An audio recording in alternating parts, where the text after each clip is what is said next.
Dimulai, Mbak.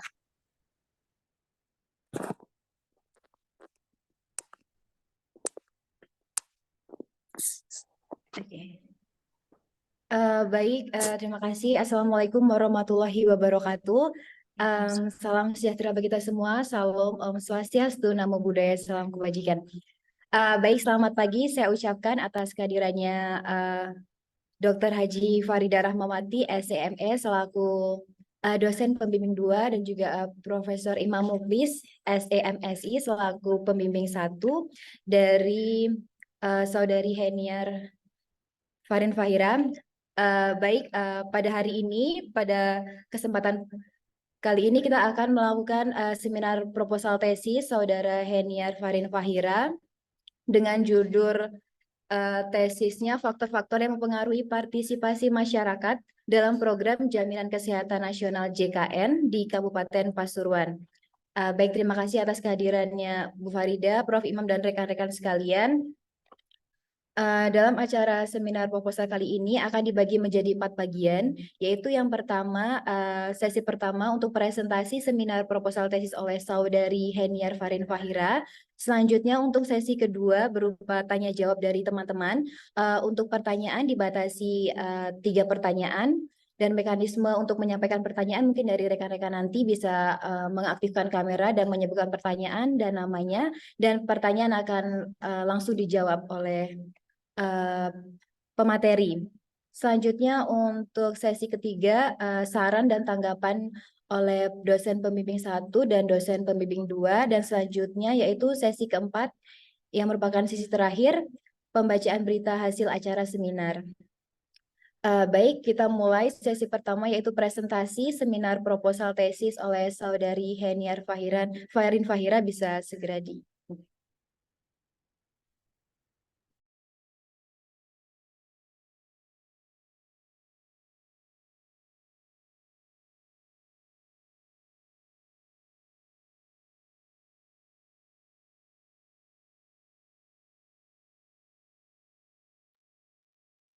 Baik, Assalamualaikum warahmatullahi wabarakatuh. Perkenalkan, nama saya Nia Farin Fahira dari S2 Ilmu Ekonomi yang hari ini akan melakukan seminar proposal tesis yang berjudul Faktor-faktor yang mempengaruhi partisipasi masyarakat dalam program Jaminan Kesehatan Nasional JKN di Kabupaten Pasuruan.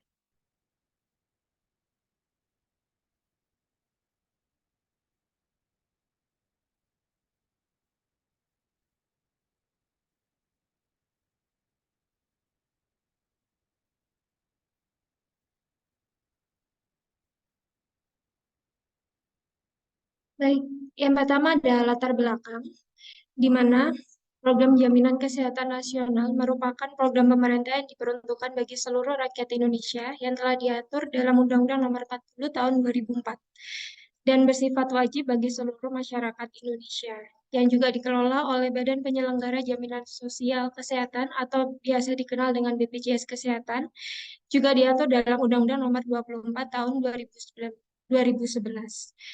Namun, pada kenyataannya, meskipun sudah diatur oleh pemerintah dan juga diwajibkan bagi seluruh masyarakat Indonesia, jumlah peserta Jaminan Kesehatan Nasional yang tidak aktif pada tahun 2023 mengalami peningkatan dibandingkan pada tahun 2022. Pada tahun 2023 mengalami peningkatan hingga 52,3 juta penduduk yang kepesertaannya tidak aktif dalam Jaminan Kesehatan Nasional dibandingkan tahun 2022 dengan jumlah 44,4 juta. Hal ini juga mempengaruhi terhadap target pemerintah Indonesia yang dimana pada tahun 2019 pemerintah Indonesia menargetkan 98% penduduk Indonesia menjadi peserta program Jaminan Kesehatan Nasional, di mana pada tahun 2022 sebanyak 248,77 juta masyarakat Indonesia terdaftar sebagai peserta Jaminan Kesehatan Nasional atau sejumlah 90,73% dari seluruh jumlah masyarakat yang ada di Indonesia. Meskipun begitu, jumlah peserta di BPJS Kesehatan di Indonesia juga mengalami peningkatan setiap tahunnya hingga tahun 2022.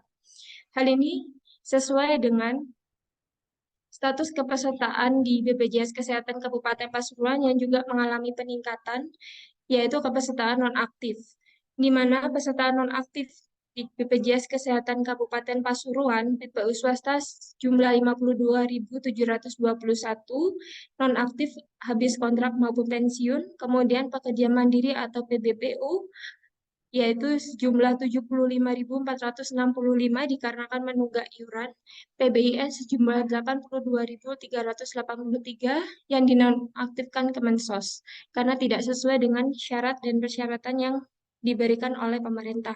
Sehingga jumlah peserta nonaktif di BPJS Kesehatan Kabupaten Pasuruan sejumlah 210.596 penduduk.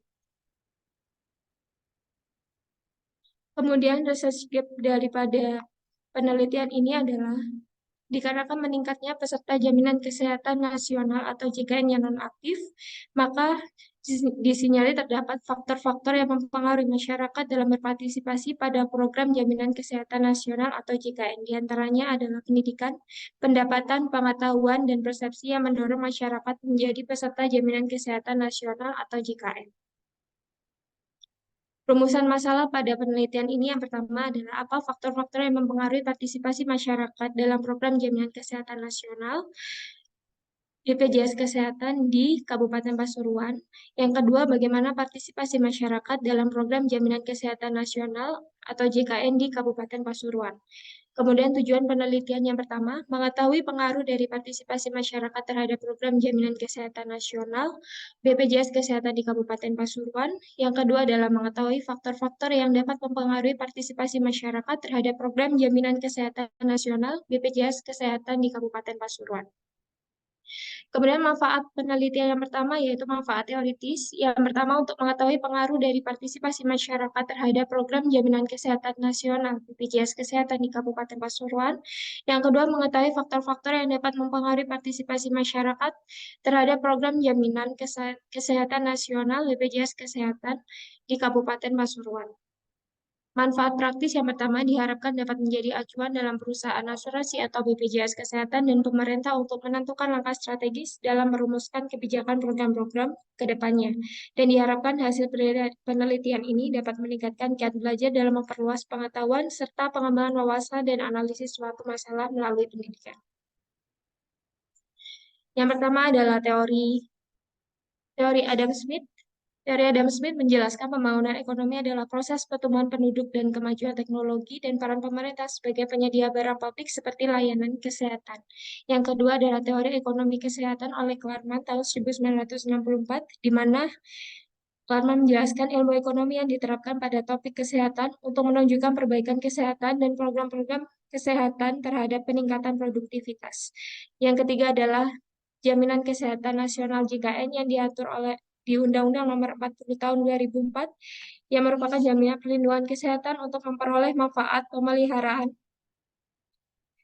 kesehatan perlindungan dalam kebutuhan dasar kesehatan bagi yang membayar iuran atau iurannya yang dibayar oleh pemerintah. Yang keempat adalah BPJS Kesehatan yang diatur dalam Undang-Undang Nomor 24 Tahun 2011 yang dimana merupakan badan hukum publik yang dibentuk untuk penyelenggaraan program jaminan kesehatan.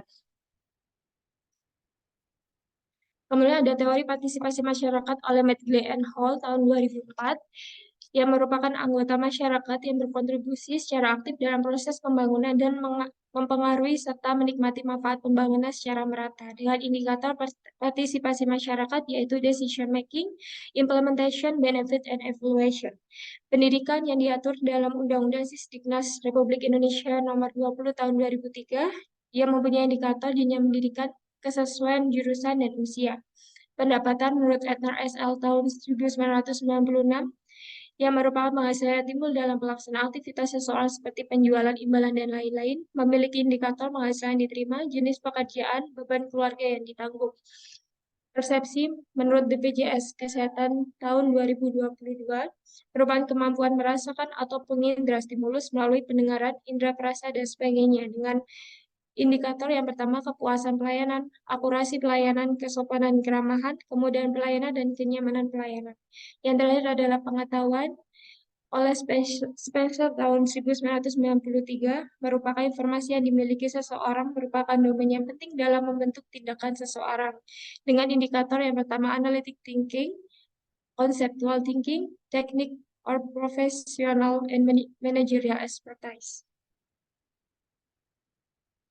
Kemudian penelitian yang terdahulu yang pertama dari Vico Febrigiana, Niki Sulastri, dan Buyung Kerama dengan judul faktor-faktor yang berhubungan dengan keikutsertaan menjadi peserta jaminan kesehatan nasional JKN di wilayah Puskesmas Kembang Sari Bengkulu dengan hasil pendidikan, pengetahuan, dan pekerjaan berpengaruh terhadap keikutsertaan masyarakat dalam jaminan kesehatan nasional.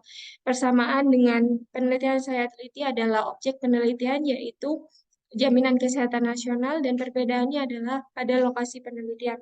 Yang kedua adalah Geoff Research Suite, Samson Muyangga tahun 2015 yang berjudul Public Awareness and Knowledge of the National Health Insurance in South Africa dengan hasil pendidikan mempengaruhi keikutsertaan masyarakat dalam program jaminan kesehatan nasional atau JKN.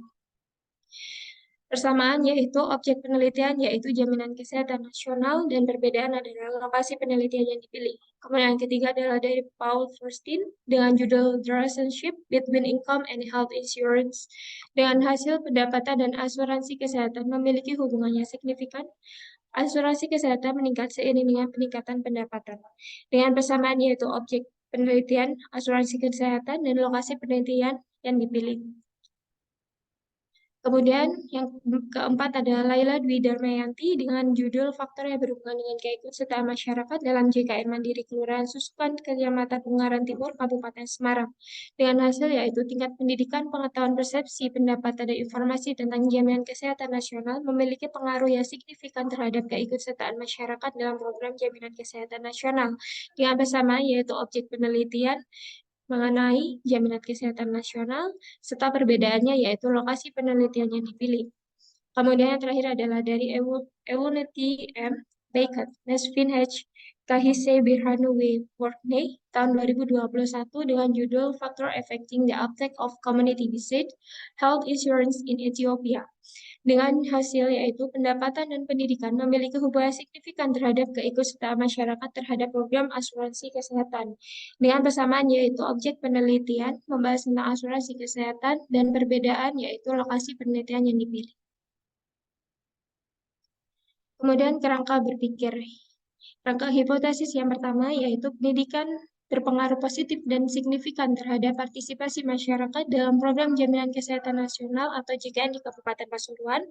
Yang kedua, hipotesis yang kedua, pendapatan berpengaruh positif dan signifikan terhadap partisipasi masyarakat dalam program jaminan kesehatan nasional atau JKN di Kabupaten Pasuruan. Hipotesis ketiga, persepsi berpengaruh positif dan signifikan terhadap partisipasi masyarakat dalam program jaminan kesehatan nasional atau JKN di Kabupaten Pasuruan. Hipotesis keempat, pengetahuan berpengaruh positif dan signifikan terhadap partisipasi masyarakat dalam program jaminan kesehatan nasional atau JKN di Kabupaten Pasuruan. Kemudian metode penelitian. Penelitian menggunakan metode kuantitatif kausal dengan menggunakan populasi penelitian yaitu peserta aktif BPJS Kesehatan Kabupaten Pasuruan yang bukan termasuk segmen PBIN atau PBID atau peserta penerima bantuan. Kemudian jenis data sekunder yaitu berbentuk kuesioner dan data primer berbentuk dokumentasi. Kemudian instrumen penelitian yang saya gunakan yaitu kuesioner menggunakan skala Likert dan tempat penelitian yaitu Kabupaten Pasuruan dan BPJS Kesehatan Kabupaten Pasuruan. Waktu penelitian dipilih yaitu pada bulan November sampai dengan Desember tahun 2023. Sampel pada penelitian ini adalah peserta BPJS Kesehatan yang bukan termasuk PBI, yaitu 350.843 PPU atau pekerja penerima upah, 154.520 PBPU atau pekerja bukan penerima upah dan pekerja formal, dan 13.836 bukan pekerja, sehingga total jumlah sampel yaitu 519.199.000, sehingga jumlah sampel yang diterima yaitu sekitar 100 sampel. Teknik analisis data. Teknik analisis data yang digunakan yang pertama adalah uji validitas, kemudian uji reliabilitas, kemudian uji MSI atau Method of Successive Interval, kemudian uji regresi linear berganda, uji koefisien determinasi, uji T, uji F, dan uji asumsifikasi. Sekian presentasi seminar proposal saya. Mohon maaf jika ada kekurangannya. Wassalamualaikum warahmatullahi wabarakatuh.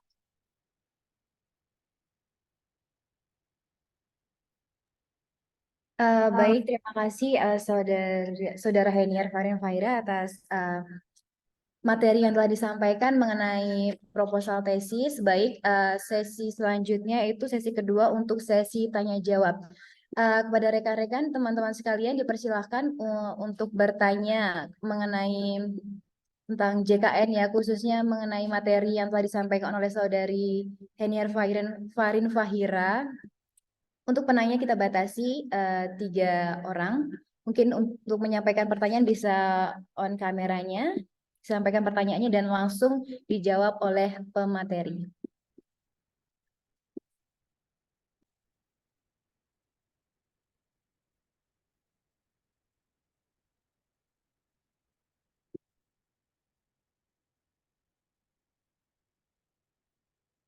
Selamat pagi Mbak Hikmah.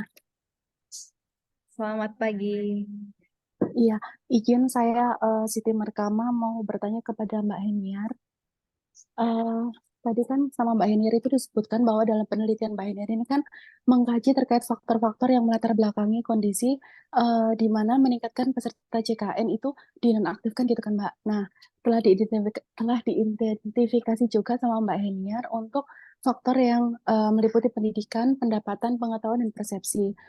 Kemudian pertanyaan saya mungkin menurut Mbak Heniar keterkaitan apa yang melatar belakangi pemilihan keempat faktor tersebut sehingga diprediksi memiliki pengaruh pada kesertaan JKN di Pasuruan begitu. Terima kasih. Oke, baik. Terima kasih atas pertanyaan yang telah disampaikan oleh Saudara Siti Markama. Selanjutnya saya kembalikan kepada pemateri untuk bisa menjelaskan dan menjawab pertanyaan yang telah disampaikan oleh penanya.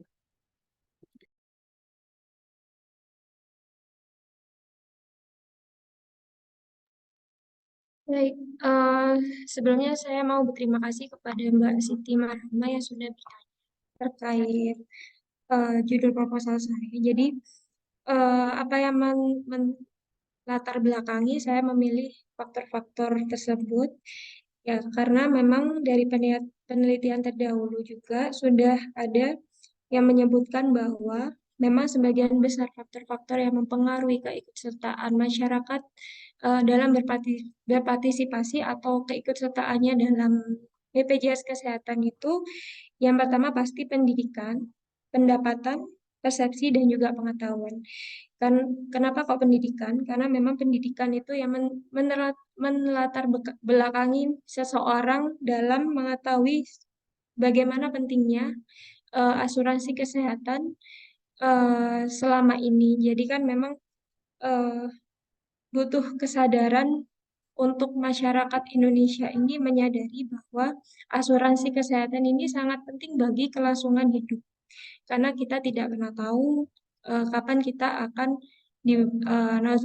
diberikan sakit dan sebagainya. Kemudian yang kedua adalah pendapatan. Karena memang BPJS Kesehatan ini atau program JKN ini kan didasarkan pada iuran juga bagi peserta mandiri dan juga PPU itu kan untuk pekerja ada potongan tersendiri untuk pembayaran BPJS Kesehatan. Kemudian untuk mandiri kan ada iuran untuk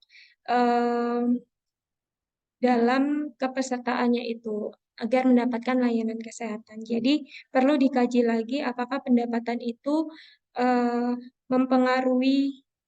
berpengaruh besar terhadap keikutsertaan masyarakat terhadap program tersebut. Kemudian persepsi, karena memang kita tahu bahwa persepsi masyarakat saat ini pada BPJS Kesehatan memang antara baik dan buruk. Karena sebagian masyarakat juga berpersepsi bahwa ikut BPJS Kesehatan itu nanti pelayanannya kurang, nanti dapat pelayanan kesehatan di rumah sakitnya kurang, seperti itu. Jadi banyak masyarakat yang masih berpersepsi seperti itu kepada jaminan kesehatan. Kemudian pengetahuan terhadap program-program jaminan kesehatan, kemudian manfaat yang didapat, kemudian apa saja yang bisa cover oleh BPJS Kesehatan, ini kan memang masyarakat banyak yang belum mengetahui informasi-informasi tersebut. Jadi saya juga ingin mengkaji lebih dalam terhadap pengetahuan masyarakat, sejauh mana pengetahuan dapat mempengaruhi hal tersebut, dapat mempengaruhi partisipasi mereka terhadap jaminan kesehatan, seperti itu. Baik, pertanyaan telah dijawab oleh pemateri. Bagaimana kepada Saudara Siti Markama? Apakah masih ada tanggapan atau pertanyaan lain yang ingin ditanyakan oleh Saudara Saudara Heniar Farin Fahira? Sudah cukup Mbak Hikmah sama Mbak Heniar. Terima kasih atas kesempatannya. Ya, baik, terima kasih. Baik, selanjutnya bagi teman-teman sekalian yang ingin menyampaikan pertanyaan atau yang punya pertanyaan berkaitan tentang JKN, bisa ditanyakan kepada pemateri untuk memperlancar sidang seminar proposal tesis hari ini. Yang ingin ditanyakan bisa ditanyakan.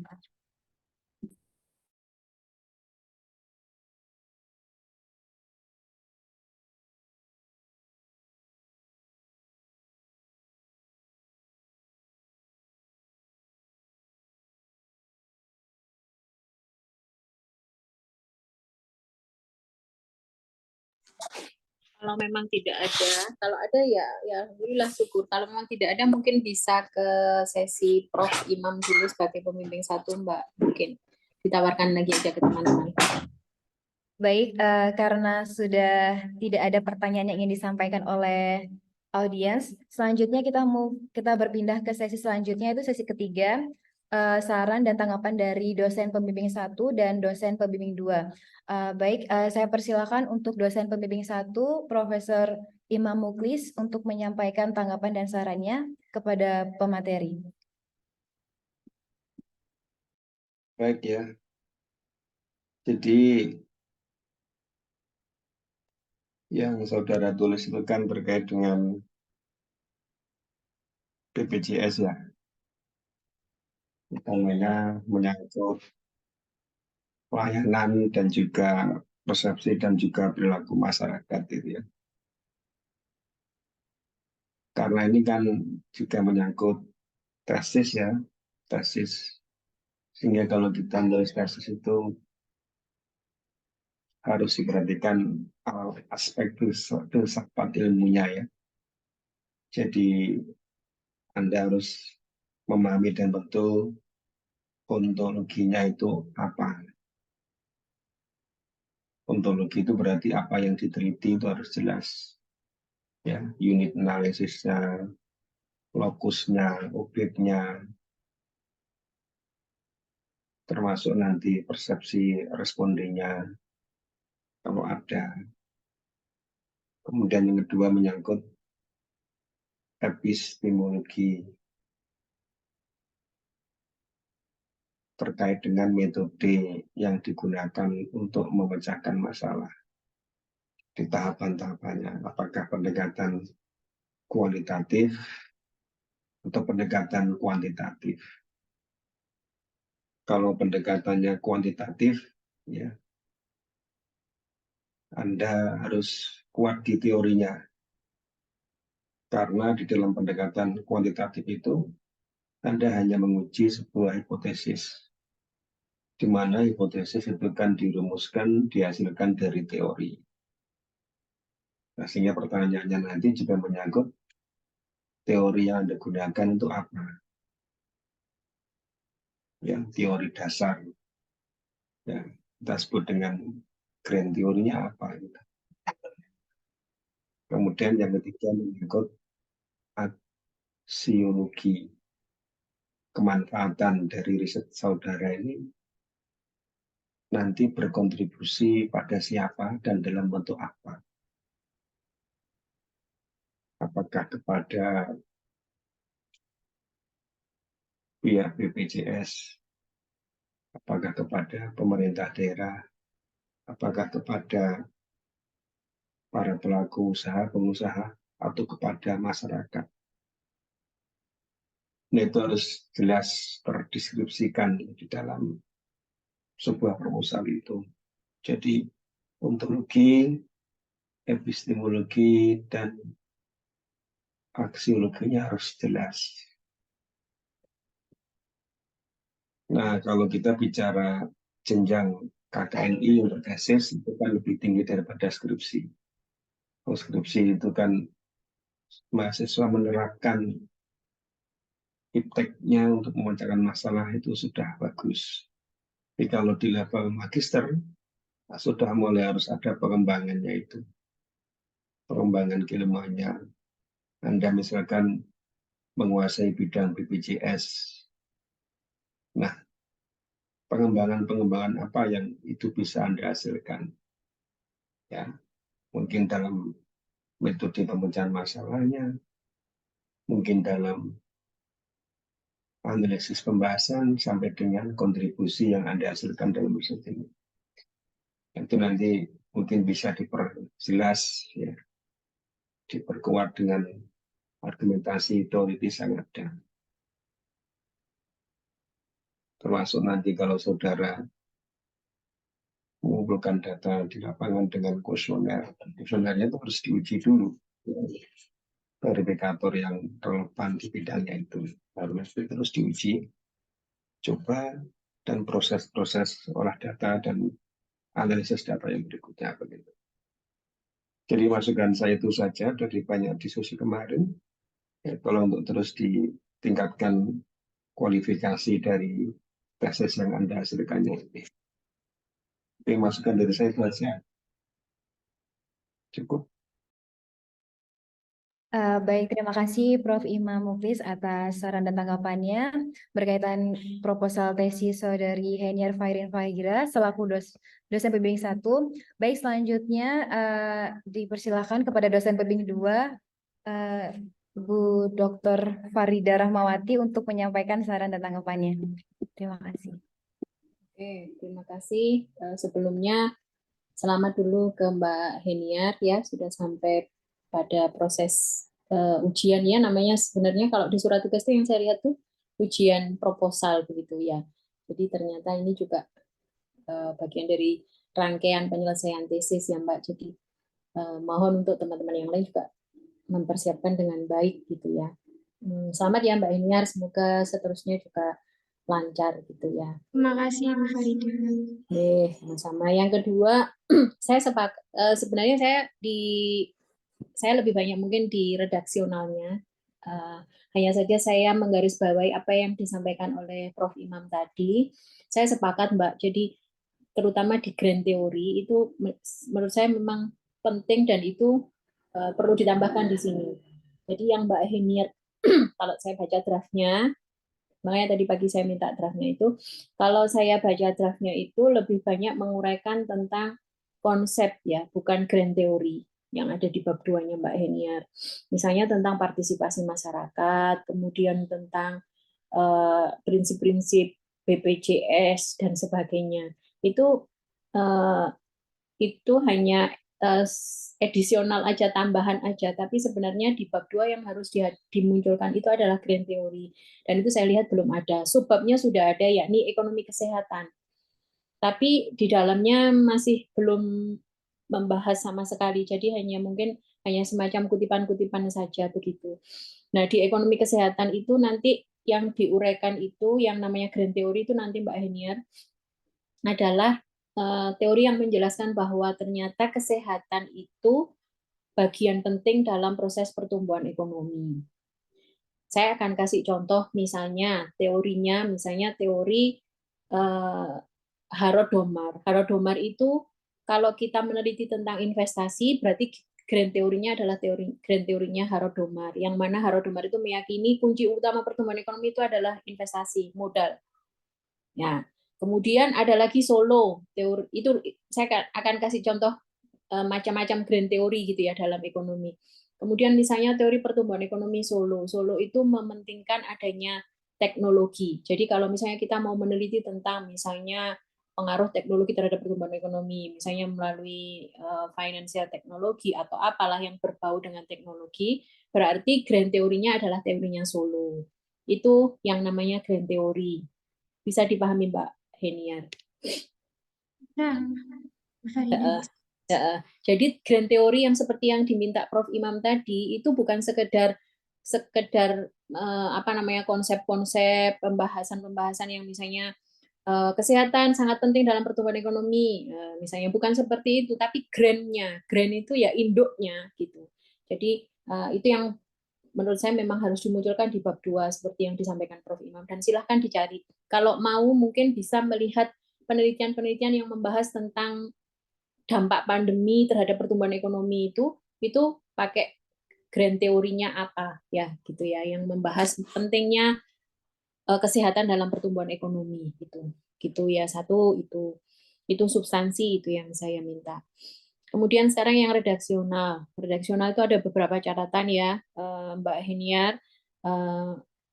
Yang pertama di setiap memang saya minta display data di bab 1 ya seperti grafik 1 perkembangan jumlah peserta tidak aktif. Tapi sayangnya di setiap gambar grafik itu tidak ada interpretasinya di bawahnya. Jadi kayak misalnya kita lihat grafik 1 di bawahnya itu saya berharap dari situ apa sih di grafik 1 itu coba mungkin Mbak Heniar bisa jelaskan salah satu aja. Misalnya grafik 1 itu sebenarnya apa yang bisa kita dapatkan kaitannya dengan pendahuluan untuk latar belakang penelitiannya Mbak Heniar apa? Grafik 1 perkembangan jumlah itu apa yang bisa dimaknai dari grafik itu? Jadi grafik 1 itu menjelaskan tentang jumlah peserta tidak aktif di tahun 2023. Bu, jadi saya ingin menjelaskan tentang pertumbuhan peserta yang tidak aktif itu mengalami peningkatan dan mengalami peningkatan dibandingkan pada tahun 2022 yang hanya 44,4 juta seperti itu. Nah, Kemudian itu informasi itu kan nggak ada tuh di mana ini? ada Itu. di atasnya. Oh, ada di atasnya. Nah, iya, kayaknya saya Heeh. salah. Ya, Seingat saya kalau di PPKI itu kalau tabel itu memang judulnya di atasnya. Tapi kalau grafik gambar itu namanya judulnya di bawahnya. Begitu ya teman-teman. Teman-teman yang sedang tesis mungkin bisa tahu juga dari PPKI ya. Coba. Berarti kalau di bawahnya ya interpretasinya ada di bawahnya itu gitu ya. Jadi seperti misalnya terlihat dari tabel di atas atau dari grafik di atas menunjukkan bahwa jumlah peserta tidak aktif di tahun 2023 terus mengalami peningkatan. Nah, kaitannya kalau jumlah peserta tidak aktif itu kaitannya dengan penelitiannya Mbak Heniar apa? Kalau jumlah peserta tidak aktifnya terus mengalami peningkatan, berarti gimana Mbak Heniar? Kaitannya dengan penelitiannya Mbak Heniar. karena kalau perkembangan jumlah peserta tidak aktif itu kan memang tidak sesuai dengan prinsip atau kewajiban dari jaminan kesehatan itu sendiri. Memang kalau jaminan kesehatan itu kan sifatnya wajib. Tapi dengan adanya data tersebut kan kita bisa tahu kalau ternyata penduduk Indonesia itu tidak semuanya mengikuti aturan wajibnya jaminan kesehatan itu sendiri. Oke. Nah, bagus. Sebenarnya kan Mbak Heniar tahu, paham gitu di sana. Cuman mungkin menyampaikannya aja ke pembaca gitu ya, sehingga pembaca kan harus menghubungi Mbak Heniar dulu untuk tahu apa ini maknanya grafik ini itu. Ya, jadi tolong nanti setelah ini perbaikan untuk proposalnya lebih sistematis lagi ya, seperti itu. Jadi di setiap tapi memang saya ingat memang saya yang minta display data di pendahuluan ini harus diperbanyak gitu ya. Tapi ya itu penjelasannya itu aja yang ditambahkan. Ya Mbak Heniar ya, satu itu. Kemudian yang kedua, saya juga ini tadi pertanyaannya Mbak Siti Marhamah tadi.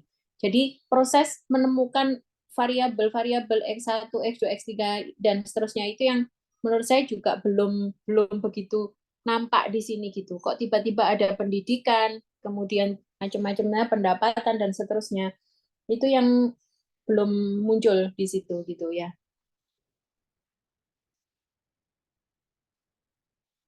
Itu dituliskan, seingat saya Mbak Eniar waktu konsultasi sudah pernah menyampaikan ya, tapi itu dituliskan di mana itu? Jadi kenapa? Ya, itu saya tuliskan di research gap itu, Bu. Research gap di bab 1? Iya, di bab 1. Halaman berapa itu? Oh ini punya saya ini nggak ada halaman ini dia di HP ini ya. Di bab 1 yang mana Mbak? Halaman 4. yang halaman ada 4. tulisannya penelitian yang dilakukan oleh Giena. Ini punya saya di HP ini nggak muncul, page number-nya nggak muncul ya. Oh ini penelitian dilakukan oleh Gina 2019 ini ya. Ya, Eh, Oke. Menyatakan bahwa dipengaruhi oleh pendidikan, pekerjaan, dan pengetahuan masyarakat. Berarti itu tiga-tiganya mau dipakai itu, variabel bebasnya itu. iya. Itu tiga-tiganya saya pakai. Saya Oke. tambah dengan penelitiannya dari Napitupulu terkait dengan Mhm. Oke. Nah, oke. Jadi mungkin argumentasinya ya, kalau ini kan hanya sejenis kutipan bahwa Napitupulu, kemudian Gena dan seterusnya itu melihat faktor partisipasi, variabel partisipasi masyarakat itu dipengaruhi oleh pendidikan, pekerjaan dan sebagainya. Tapi kenapa di situ research gap-nya itu belum muncul? Misalnya eh, pendidikan, pekerjaan dan pengetahuan masyarakat itu di penelitiannya Gena menunjukkan hasil yang tidak signifikan, misalnya. Sementara di penelitiannya Napitupulu menunjukkan hasil yang signifikan. Nah, perbedaan penelitian ini bisa jadi research gap-nya kita, gitu. baik Bu Farida. Nanti saya akan tambahkan itu. Oke, itu aja sih. Terus kemudian yang terakhir mungkin sudah pakai Mendeley ya, Mbak, daftar pustakanya? Sudah sih Bu. Sudah ya. Berarti yakin ya sudah nggak ada yang terlewat ya? Awal sudah enggak Bu. Oke. Oke, sudah mungkin itu cukup dari saya, Mbak. Nanti biar kalau detailnya biar nanti saat revisi aja bisa datang dan membawa hasil revisinya gitu ya. Baik, terima kasih Bu Farida. Oke, sama-sama. Mungkin tambahan dari saya sedikit ya.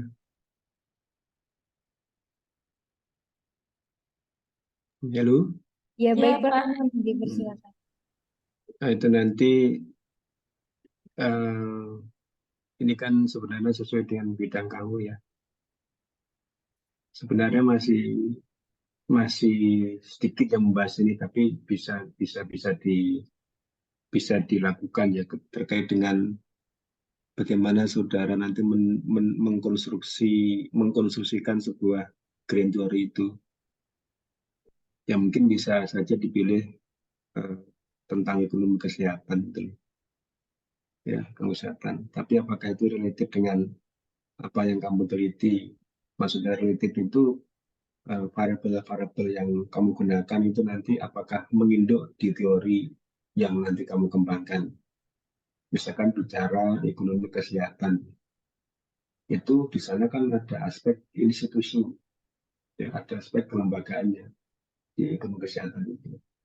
Kemudian juga ada aspek kebijakan, kemudian juga ada aspek pendanaan keuangan negara, kemudian juga ada aspek partisipasi masyarakat. Nah, hal-hal itu coba bisa dikemas ya, sehingga itu nanti bisa menjadi sebuah cantolan teori yang Anda gunakan sebagai lensa dari apa yang saudara teliti itu. Ya, saya pikir menarik itu nanti, karena memang apa yang saudara lakukan itu kan sebenarnya Anda mencoba mengurai hubungan antara prinsipal dan agen dalam konteks pengelolaan BPJS itu.